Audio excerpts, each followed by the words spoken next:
எல்லையோர ஊர்களில் உள்ள மக்களை காக்கும் நடவடிக்கைகள் ஒருபுறம், எதிரியின் தாக்குதல்களுக்கு பதிலடி மறுபுறம் நடைபெற்று வருகின்றது.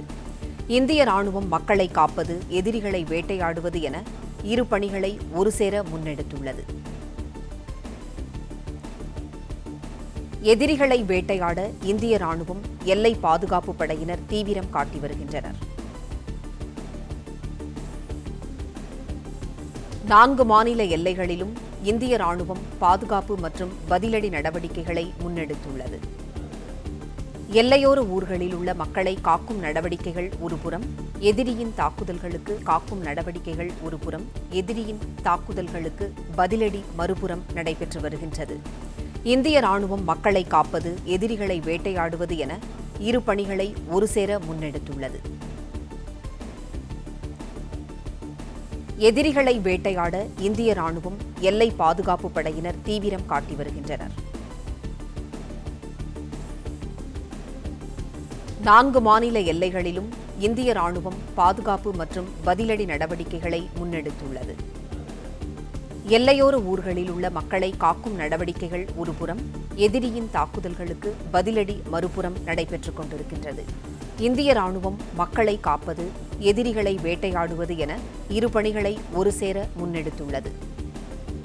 செய்தியாளர் பாண்டியராஜன் இணைப்பில் இருக்கிறார். பாண்டியராஜன், எதிரிகளை வேட்டையாட இந்திய ராணுவம், எல்லை பாதுகாப்பு படையினர் தீவிரம் காட்டி வருகின்றனர். விவரங்களை சொல்லுங்க.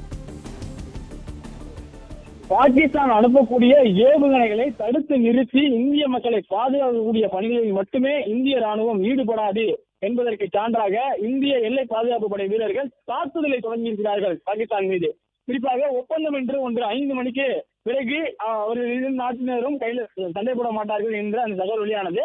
ஆனால் ஒப்பந்தத்தை மீறி பாகிஸ்தான் துணிச்சலாக தாக்குதலை தொடங்கியிருக்கிறது. ஜம்மு காஷ்மீர் மாநிலம், பஞ்சாபாக இருக்கட்டும், பல்வேறு இடங்களில் ட்ரோன் தாக்குதல்கள், ஏவுகணைகள் உள்ளிட்ட மூலமாக தாக்குதல்களை தொடங்கியிருக்கிறார்கள். இந்த தாக்குதல்கள் இந்தியாவிற்கு மிகப்பெரிய ஒரு ஏமாற்றத்தை கொடுத்திருப்பதாக நாம் பார்க்க வேண்டும். குறிப்பாக அவர்கள் ஒப்பந்தத்தில் கையெழுத்திட்டிருந்தார்கள். இந்திய ராணுவமும் அதற்கு அந்த ஒப்பந்தத்திற்கு மதிப்பளித்து அங்கிருந்து அவருடைய நிலைகளை ரிலாக்ஸ் செய்து கொண்டிருக்கக்கூடிய நிலையில தற்போது மீண்டும் பாகிஸ்தானுடைய அந்த தாக்கக்கூடிய சூழல் என்பது தற்போது இந்தியாவிற்கு மிகப்பெரிய அதிர்ச்சி ஏற்படுத்தியிருக்கிறது. அதற்கான பதில் தாக்குதல்கள் கடுமையாக இருக்கும் என்கின்ற வகையிலே எதிர்பார்ப்புகள் நிலைநிற்கிறது. குறிப்பாக இந்த போர் பதற்றம், அதாவது கிட்டத்தட்ட 18 நாட்களுக்கு மேலாக பகல்காம் தாக்குதலில் இருந்து ஆர்டிலரி செல்லிங் என்று சொல்லக்கூடிய துப்பாக்கி சூடுதல் நிகழ்வு என்பது ஜம்மு காஷ்மீர் மாநிலத்தில் நடைபெற்று வருகிறது.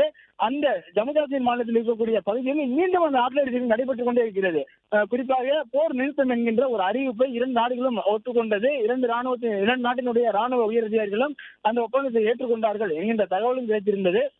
ஆனால் 5 மணிக்கு பிறகு இந்தியா மற்றும் பாகிஸ்தான் ஆகிய 2 நாடுகளும் தாக்குதலை தொடராது, அவரவர்கள் அவருடைய ராணுவத்தை கட்டுப்படுத்திக் கொள்வார்கள் என்கின்ற அந்த தகவல் வழங்கப்பட்டது. ஆனால் பாகிஸ்தான் ராணுவம் அவர்களுடைய தொடர்ச்சியான தாக்குதலை தொடர்ந்து கொண்டே இருக்கிறார்கள். இரவு 7 மணிக்கு பிறகு அவர்களுடைய ட்ரோன்கள் வானில் பறந்து கொண்டுதான் இருக்கிறது. இன்றைய பொறுத்த வரைக்கும் இன்று காலை முதலே அவர்களுடைய ட்ரோன்கள் வான்பரப்பில் பறந்து வந்து கொண்டுதான் இருந்தன. ஆனால் இந்தியாவினுடைய முக்கியமான நோக்கம், ஃபர்ஸ்ட் பிரியாரிட்டி என்று சொல்வது, இந்தியாவினுடைய எல்லையோர பகுதிகள் மற்றும் இந்தியாவினுடைய நகர் பகுதிகளாக இருக்கக்கூடிய அந்த இடங்களில் எல்லாம் இருக்கக்கூடிய மக்கள் குடியிருப்பு பகுதிகள், இந்தியாவினுடைய ராணுவ அமைப்புகளை காப்பது மட்டும்தான் ஃபர்ஸ்ட் பிரியாரிட்டியாக இருந்திருக்கிறது. இதுவரைக்கும் பாகிஸ்தானில் இருந்து வந்திருக்கக்கூடிய ஏவுகணைகள், ட்ரோன்கள் ஆகியவற்றை இடையிலேயே வழிமறித்து அடித்திருக்கிறது இந்தியா. ஆனால் செகண்ட் பிரியாரிட்டி என்பது அடிக்க தெரியும் என்பதை காட்டுவதுதான். இந்தியாவினுடைய எல்லை பாதுகாப்பு வீரர்கள் பாகிஸ்தானுடைய எல்லைக்குள் ஊடுருவ கூட தயாராக இருக்கக்கூடிய சூழலில் இருப்பதாக கூடிய தகவல்கள் நமக்கு கிடைத்திருக்கிறது.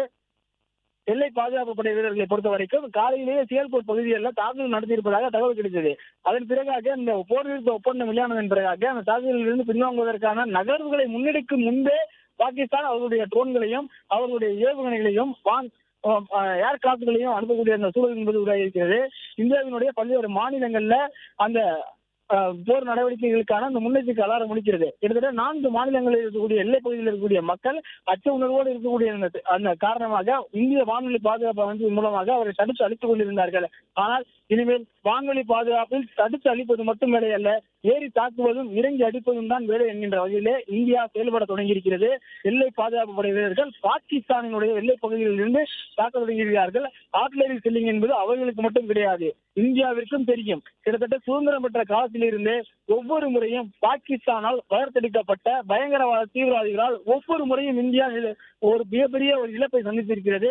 அந்த இழப்புகளை சந்தித்ததன் பிறகாக அந்த இழப்புகளுக்கான காரணம் என்ன என்பதை கண்டறிந்து அதை மட்டுமே அளிப்பதற்கான நோக்கங்களில் சில சர்ஜிக்கல் ஸ்ட்ரைக் போன்ற உரி ஸ்ட்ரைக் போன்றவற்றை நடத்தியிருக்கிறது.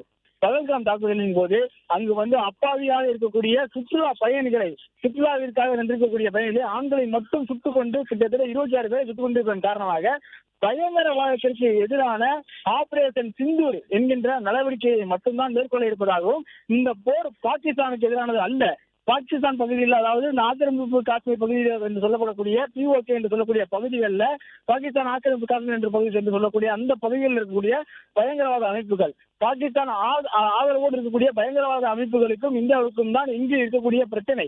பயங்கரவாதத்தை அழித்தொழிப்பதுதான் இந்தியாவினுடைய நோக்கம் என்றுதான் ஆபரேஷன் சிந்தூர் தொடங்கப்பட்டது. ஆனால் பாகிஸ்தான் பயங்கரவாதிகளுக்கு ஆதரவாக இந்த தாக்குதலை நடத்தியிருக்கிறார்கள். ஒப்பந்தத்தை மீறி ஒரு நாடு இந்த போன்ற தாக்குதலை ஏற்படுத்துவது என்பது மிக மிக பெரிய போர்க்குற்றமாக கருதப்படும். உலக நாடுகள் அளவில் பாகிஸ்தானுடைய தரம் என்ன என்பதை தெரிந்து கொள்கின்ற வகையிலே இன்றைய அவர்களுடைய இந்த ஒப்பந்தத்தை மீறிய செயல்பாடுகள் காட்டியிருக்கின்றனர். குறிப்பாக வான்வெளி பாதுகாப்பு மூலமாக நாம் இதுவரை வந்திருக்கக்கூடிய அனைத்தையும் தடுத்துக் கொண்டிருந்தோம், டிஃபென்ஸ் செய்து கொண்டிருந்தோம். ஆனால் இனிமேல் அட்டாக்கிங் மூடில் இந்தியா இறங்கப் போகிறது என்கின்ற அறிவிப்பு கிடைத்திருக்கிறது. பிளே ஸ்டோர் மற்றும் ஆப் ஸ்டோரில் இருந்து பாலிமர் செயலியை QR கோடு மூலம் பதிவிறக்கம் செய்யுங்கள்.